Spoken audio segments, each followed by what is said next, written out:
ನಮಸ್ಕಾರ. ನೂತನವಾಗಿ ಎನ್ಸಿಟಿಯನ್ನ ಅಭಿವೃದ್ಧಿ ಪಡಿಸತಕ್ಕಂಥ ಈ ಒಂದು ಕಾರ್ಯಕ್ರಮದಲ್ಲಿ ಈ ಒಂದು ಸಮಾರಂಭದ ಅಧ್ಯಕ್ಷತೆಯನ್ನು ವಹಿಸಿರ್ತಕ್ಕಂಥ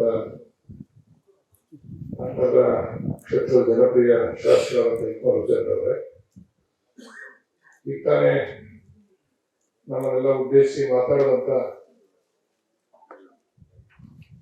ನಮ್ಮ ಪಕ್ಷದ ಮುಖಂಡರು, ನಮ್ಮೆಲ್ಲರ ನೆಚ್ಚಿನ ನಾಯಕರಾದಂಥ ಬೆಂಗಳೂರಿನ ಅಧ್ಯಕ್ಷರಾದಂಥ ಡಿ.ಕೆ. ಸುರೇಶ್ ಅವರೇ, ಜನಪ್ರಿಯ ಪಕ್ಕದ ಕ್ಷೇತ್ರದ ಚನ್ನಪಟ್ಟಣದ ಶಾಸಕರಾದಂತಹ ಸನ್ಮಾನ್ಯ ಯೋಗೇಶ್ವರ್ ಅವರೇ, ನಾಯಕರಾದಂತಹ ವಿಧಾನ ಪರಿಷತ್ ಸದಸ್ಯರಾದಂತಹ ಸನ್ಮಾನ್ಯ ರವಿ ಅಣ್ಣವರೇ, ನಮ್ಮ ಜಿಲ್ಲೆಯ ಗ್ಯಾರಂಟಿ ಸಮಿತಿಯ ಅಧ್ಯಕ್ಷರು ಸ್ನೇಹಿತರು ಆದಂತಹ ಸನ್ಮಾನ್ಯ ಕೆ. ರಾಜುರವರೇ, ರೇಷ್ಮೆ ನಿಗಮದ ಅಧ್ಯಕ್ಷರು ಆತ್ಮೀಯರಾದಂತಹ ಸನ್ಮಾನ್ಯ ಗಂಗಾಧರ್ ಅವರೇ, ಈ ಒಂದು ಕಾರ್ಯಕ್ರಮಕ್ಕೆ ಚಾಲನೆ ಕೊಟ್ಟಿರ್ತಕ್ಕಂಥ ಈ ಒಂದು ಭಾಗದ ಪ್ರಾಧಿಕಾರದ ಅಧ್ಯಕ್ಷರಾದಂತಹ ಸನ್ಮಾನ್ಯ ಚೇತನ್ ಅವರೇ, ಡಾಕ್ಟರಾದಂತಹ ಸನ್ಮಾನ್ಯ ಸಾಧು ಕೋಕಿಲಾರ್ ಅವರೇ, ಜಿಲ್ಲಾಧಿಕಾರಿಗಳಾದಂತಹ ಸನ್ಮಾನ್ಯ ಯಶವಂತ್ ಅವರೇ, ಸಿಒ ಅವರಾದಂತಹ ಸನ್ಮಾನ್ಯ ಅನ್ಮೋಲ್ ಜೈನ್ ಅವರೇ, ಎಲ್ಲ ವೇದಿಕೆ ಮೇಲಿರ್ತಕ್ಕಂಥ ನಮ್ಮ ಪಕ್ಷದ ಮುಖಂಡರುಗಳೇ, ಈ ಒಂದು ಕಾರ್ಯಕ್ರಮದ ಫಲಾನುಭವಿಗಳೇ, ಮಾಧ್ಯಮ ಸ್ನೇಹಿತರೆ, ಆತ್ಮೀಯ ಬಂಧುಗಳೇ, ಈಗಾಗಲೇ ನಮ್ಮ ನಾಯಕರಾದಂಥ ಡಿ.ಕೆ. ಸುರೇಶ್ ಅವರು ಎಲ್ಲ ವಿಚಾರವನ್ನ ಹೇಳಿದ್ದಾರೆ. ಈ ಒಂದು ಕಾರ್ಯಕ್ರಮ 2009-10ರಲ್ಲಿ ಬಹುಶಃ ಇದು ಈ ಒಂದು ಹರಾಜನ ಪ್ರಕ್ರಿಯೆ ಮುಗಿತು ಅಂತ ನಾನಾದ್ರೂ ಕೂಡ ಭಾವಿಸಿದ್ದೇನೆ. 2009-10ರಲ್ಲಿ ಅವತ್ತು ಶಾಸಕರು ಯಾರಾಗಿದ್ರು ಅಂತ ಒಂದು ಮಾತು ಕೇಳಬಹುದಾದ್ರೆ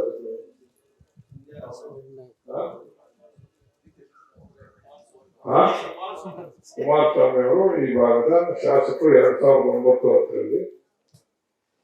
ಅದಾದ ನಂತರ 2013ರಿಂದ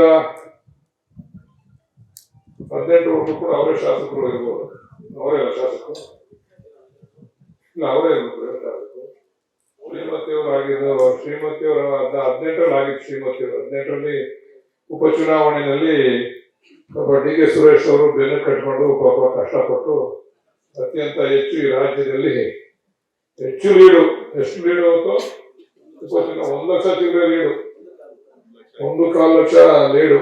ಏನ್ ಸಹೋದರರಿಬ್ರು ಕೂಡ ಏನಾದ್ರು ಒಂದು ಕಾಂಗ್ರೆಸ್ ಪಕ್ಷ ನಮ್ಮ ಹೈಕಮಾಂಡ್ ಏನಾದ್ರು ಒಂದು ಆದೇಶ ಕೊಟ್ಟರೆ ಅದನ್ನ ಪೂರೈಸಬೇಕು ಅಂತ ಹೇಳಿ ಯೋಗೀಶನ ಏನ್ ಹೇಳ್ತಾರೆ,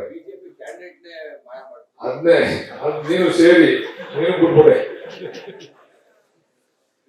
ಅವಾಗ ನಾವೇನ ಮಾಡಕ್ ಹೋದವ, ನಮ್ದು ವರ್ಕೌಟ್ ಆಗ್ಲಿಲ್ಲ. ಅವಾಗ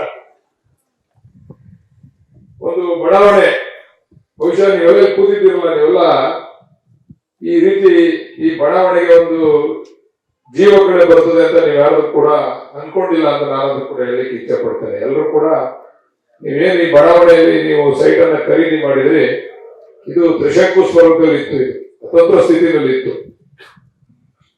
ಇಂಥ ಸಮಸ್ಯೆಗಳನ್ನ ಬಗೆಹರಿಸಬೇಕು ಅಂತಂದ್ರೆ ಇಚ್ಛಾಶಕ್ತಿ ಬೇಕು, ರಾಜಕೀಯ ಇಚ್ಛಾಶಕ್ತಿ ಬೇಕು. ಬರೀ ಮಾತಾಡೋದು, ಬೆಳಿಗ್ಗೆ ಎದ್ರೆ ಮೀಡಿಯಾ ಮುಂದೆ ಬಂದು ಮಾತಾಡ್ಬಿಟ್ಟು ಮನೆ ಸೇರ್ಕೊಳ್ಳೋದು. ಈಗ ನಮ್ಮ ಮುಖ್ಯಮಂತ್ರಿಗಳು ಇವತ್ತು ಮುಖ್ಯಮಂತ್ರಿ ಆದ್ಮೇಲೆ ಅವರ ನಡವಳಿಕೆ, ಹಿಂದೆ ಶಾಸಕರಾಗಿದ್ರಲ್ಲ ಯಾರಾಜ್ ಆಗ್ಬೇಕಾರೆ ಮತ್ತು 2013-18 ಸಂದರ್ಭದಲ್ಲಿ ಶಾಸಕರಾಗಿದ್ರಲ್ಲ, ಇವತ್ತು ಕೇಂದ್ರ ಮಂತ್ರಿಗಳಾಗಿದ್ದಾರೆ. ಅದೇನೋ ನಮ್ ಜನ ಕೂಡ ಅದೇನೋ ಗೊತ್ತಿಲ್ಲಪ್ಪ, ಅದೇನೋ ಕಣ್ಣು ಮುಚ್ಕೊಂಡು ಓಟ್ ಹಾಕ್ತಕ್ಕಂಥ ಪರಿಪ್ರತೆಯನ್ನು ಕಲ್ತ್ಕೊಂಡ್ಬಿಟ್ಟಿದ್ದಾರೆ ನೀವೆಲ್ಲರೂ ಕೂಡ. ಇಂಥ ಸಮಸ್ಯೆಗೆ ಜೀವ ತುಂಬತಕ್ಕಂಥ ಕೆಲಸ ಅದು ಯಾರಾದ್ರೂ ಕೂಡ ಮಾಡ್ತಾರೆ ಅಂದ್ರೆ, ಹಳೆಯ ಸಮಸ್ಯೆಗಳು ಇವೆಲ್ಲ ಮಾಡ್ಬೇಕು ಅಂತಕ್ಕಂಥದ್ದನ್ನ ಆಗಲೇ ನಮ್ಮ ಡಿ.ಕೆ. ಸುರೇಶ್ ಅವರು ಬೆಂಗಳೂರಿನ ಅಧ್ಯಕ್ಷ ಹೇಳಿದ್ರು ನಮ್ಗೆ, ಇದನ್ನ ಮಾಡ್ಬೇಕು ಅಂತಕ್ಕಂಥದ್ದೇ ನಮ್ಗೆ ಕಾನೂನಿನ ಅವಕಾಶ ಇಲ್ಲ, ನಾವು ಮಾಡ್ಲೇಬೇಕು ಅಂತಕ್ಕಂಥದ್ದು ನಮಗೂ ಇರಲಿಲ್ಲ. ಆದ್ರೆ ಇಕ್ಬಾಲ್ ಹುಸೇನ್ ಅವರು ಈಗ 23ರಲ್ಲಿ ಶಾಸಕರಾದ್ಮೇಲೆ ಇಲ್ಲ, ಇದು ಸಾರ್ವಜನಿಕರಿಗೆ ತೊಂದರೆ ಆಗದೆ, ಇದನ್ನ ಸಾರ್ವಜನಿಕರಿಗೆ ನಾವು ಸರ್ಕಾರದವರು ಅಥವಾ ನಾವು ಯಾರೋ ಮಾಡಿರ್ತಕ್ಕಂಥ ಹಿಂದೆ ಯಾರೋ ಶಾಸಕರು ಮಾಡ್ತಕ್ಕಂಥ ತಪ್ಪನ್ನ ಅದನ್ನ ಪುನರಾವರ್ತನೆ ಆಗ್ಬಾರ್ದು, ಅದು ಮುಂದುವರಿಬಾರ್ದು, ಇದಕ್ಕೊಂದು ಇತಿಷ್ಠೆ ಆಗ್ಬೇಕು ಅಂತ ಹೇಳಿ ನಮ್ಮ ನಾಯಕರಾದಂತ ಡಿ ಕೆ ಶಿವಕುಮಾರ್ ಅವರು, ಡಿ ಕೆ ಸುರೇಶ್ ಅವರ ಒಂದು ಆಶೀರ್ವಾದದಿಂದ, ಇಕ್ಬಾಲ್ ಹುಸೇನ್ ರವರ ಒಂದು ಪರಿಶ್ರಮ, ಮತ್ತೊಮ್ಮೆ ಹೇಳ್ತೀನಿ, ಇಕ್ಬಾಲ್ ಹುಸೇನ್ ರವರ ಒಂದು ಪರಿಶ್ರಮ, ಯಾರೋ ಮಾಡ್ಬೇಕಾಗಿದ್ದ ಕೆಲಸನ ಇಕ್ಬಾಲ್ ಹುಸೇನ್ ಅವ್ರು ಬಂದು ಮಾಡ್ತಾರೆ ಅಂದ್ರೆ ಅವ್ರಿಗೂ ಕೂಡ ಇಚ್ಛಾಶಕ್ತಿ ಐತೆ, ಈ ಜನಗಳ ಬಗ್ಗೆ ಕಾಳಜಿ ಐತೆ ಅಂತ ಹೇಳಿ, ಈ ಜನಗಳ ಬಗ್ಗೆ ಎಷ್ಟು ಆಸಕ್ತಿ ಇದೆ, ನನ್ಗೊಂದು ಸಮಸ್ಯೆ ಇದೆ, ನನ್ನ ಮುಂದೆ ಈ ಸವಾಲನ್ನ ಸ್ವೀಕಾರ ಮಾಡಬೇಕು, ಇದರ ಸಮಸ್ಯೆಯನ್ನ ಬಗೆಹರಿಸಬೇಕು ಅಂತಕ್ಕಂಥದ್ದನ್ನ ಬಹುಶಃ ಒಂದು ಒಳ್ಳೆಯ ಕೆಲಸವನ್ನ ಇಕ್ಬಾಲ್ ಹುಸೇನ್ ರವರು ನಿಮ್ಮೆಲ್ಲರಿಗೂ ಕೂಡ ಮಾಡಿಕೊಟ್ಟಿದ್ದಾರೆ.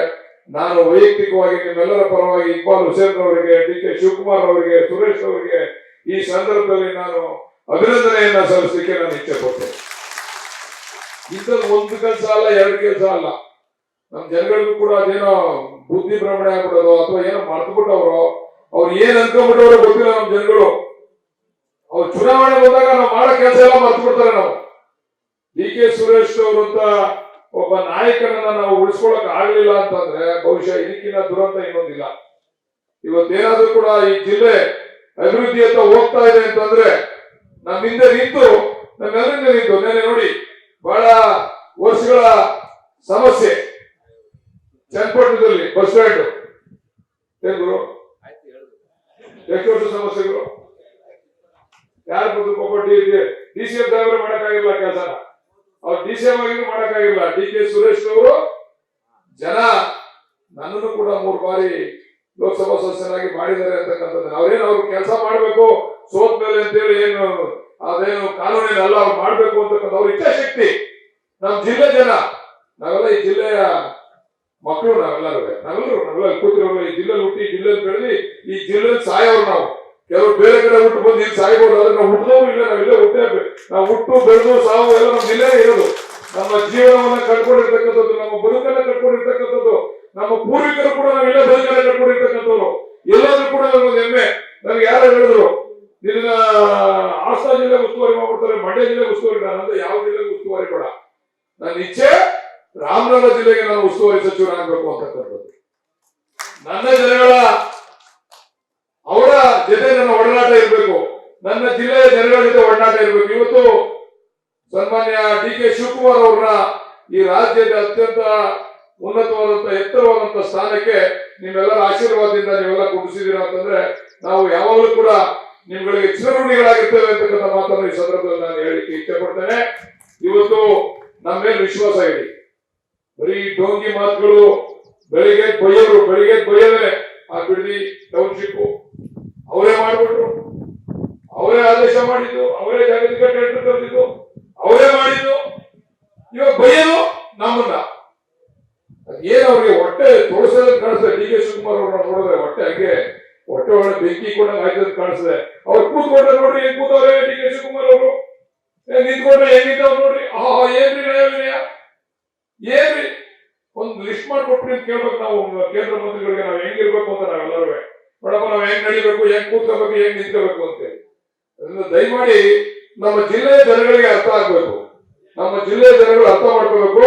ಅದು ನೀರಾವರಿ ಇರ್ಬೋದು, ಅದು ಆರೋಗ್ಯ ಕ್ಷೇತ್ರ ಇರ್ಬೋದು, ಅದು ಯಾವುದೇ ಕ್ಷೇತ್ರ ಇರ್ಬೋದು, ಇದನ್ನ ಪರಿಪೂರ್ಣವಾಗಿ ಜಾರಿ ತರ್ತಕ್ಕಂಥ ಇಚ್ಛಾಶಕ್ತಿ ಇರ್ತಕ್ಕಂಥದ್ದು ಅದು ಕಾಂಗ್ರೆಸ್ ಪಕ್ಷಕ್ಕೆ, ಅದು ಡಿ ಕೆ ಶಿವಕುಮಾರ್ ಅವರ ನಾಯಕತ್ವಕ್ಕೆ ದಯಮಾಡಿ ಮುಂದಿನ ದಿವಸಗಳಲ್ಲಿ ನೀವು ನಮ್ಮ ಜನ ಬೇರೆದಕ್ಕೆ ಆಲೋಚನೆಯನ್ನ ಕಿವಿಯನ್ನ ಕೊಡುವೆ ನಮ್ಗೆಲ್ಲರೂ ಕೂಡ ಮತ್ತೊಮ್ಮೆ ನೀವು ಆಶೀರ್ವಾದವನ್ನು ಮಾಡಿ ಕೈ ಬಲಪಡಿಸಿ ಈ ಜಿಲ್ಲೆಯನ್ನ